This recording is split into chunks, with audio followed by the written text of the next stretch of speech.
Jerry Jackson is with us. I'm sure he's no stranger to our audience, but you are here to talk about the Harrison citywide. It's a clean, not citywide, but a cleanup. Is it? It is citywide, isn't Is it? it Yeah. just in the city, or you can just tell I'll us tell all you all about it? about How it. about that? You know, our group, this really started, I think, last year during the campaign that you mentioned earlier.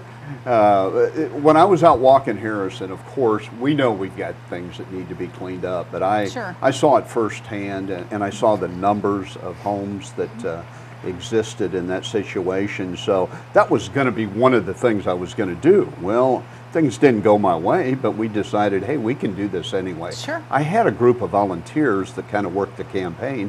They wanted to stay together on a project, and I said, well, this would be a great project. Let's do it.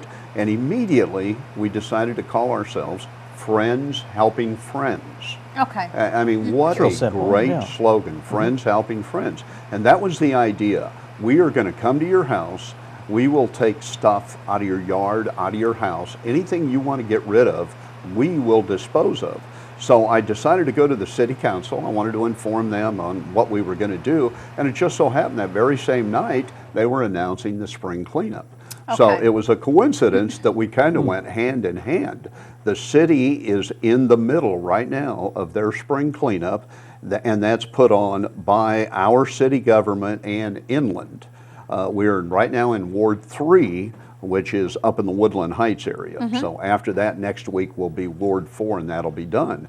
We, on the other hand, started a couple of months ago, and we started hauling stuff, and Inland said, please bring it out here at no charge. Okay. So that was a great thing they did. So we have a group of about 15 people, and each week about half of them show up.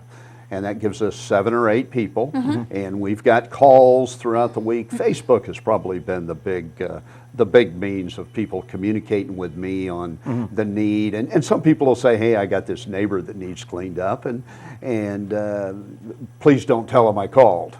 But then I'll go out and contact the neighbor, and in most cases, they're good with us cleaning it up. We don't care. I mean, we really want to help the people that need help.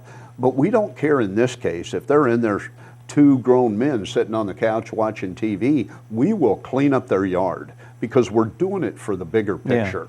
And so with that being said, every week we'll work at least 1 full day, and then other times during the week when we get calls that we have to go on. So it's a kind of a combination of the city cleanup and Friends Helping Friends. But it doesn't mean that you will go to each individual houses and bring their stuff out. The city still wants individuals to bring their stuff to the curb. Sure, they want them to if they can. Now if they can't, and there's a lot of people that can't. Right. And that's where we come in.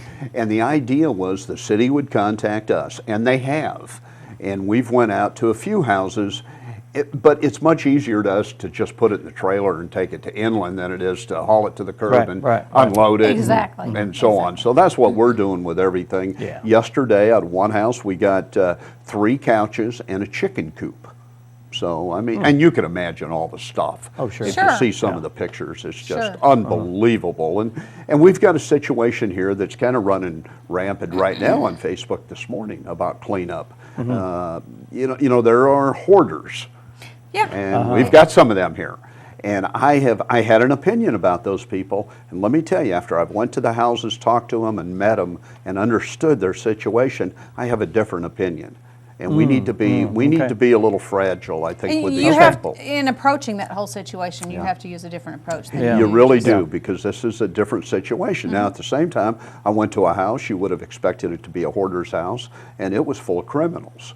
So that needs to be handled. That needs to be handled differently. I bet you have encountered a lot then. Exactly. Well, and we need to take care of those things. So it's amazing what's already been done. And I know people will say, God, they're everywhere. You go around town and look at how clean it looks right now. And it's only going to get better. It's working. That's good. That's good. And we had I guess we had your contact information. You want people to contact you either on Facebook or Absolutely. Your phone Facebook number? is a great way. Yeah. My number is 365-5536. And you can call me anytime, and we'll be glad. There's a lady right across the street that called me. She says, I've got stuff in my house, and I cannot move it. And so, here we are. So what do they look for on Facebook to get in touch? Jerry Just Jackson. you? Okay. Yeah, that's All right. probably the best Okay. way. All right. Good deal. Well, good. Thank you for having me, Yes. by the way. Thank you. You're welcome. Thank you What- for bringing Want up you to- the loss. We want you to come back sometime. Yeah. When you do, are you still involved with the 20 is Plenty? 20 is plenty. That's coming up in a few months. Few months. Let me I'd love Be to back do to- let me get you back on here. We'll Yeah, talk about that. let's do Okay. that. We've Thanks. got some cool ideas with that this year. Good. Thanks, So, Jerry. all right. Appreciate it. Thank Get back you. to work. Thank you. Get out there, do something. I am. Okay, we'll see you later. Okay. Well, take a break, and when we come back, we'll be talking with Trey Gilmore with the North Arkansas Regional Sleep Lab. Stay with us. Wow, where'd that come from? I don't know, man. That's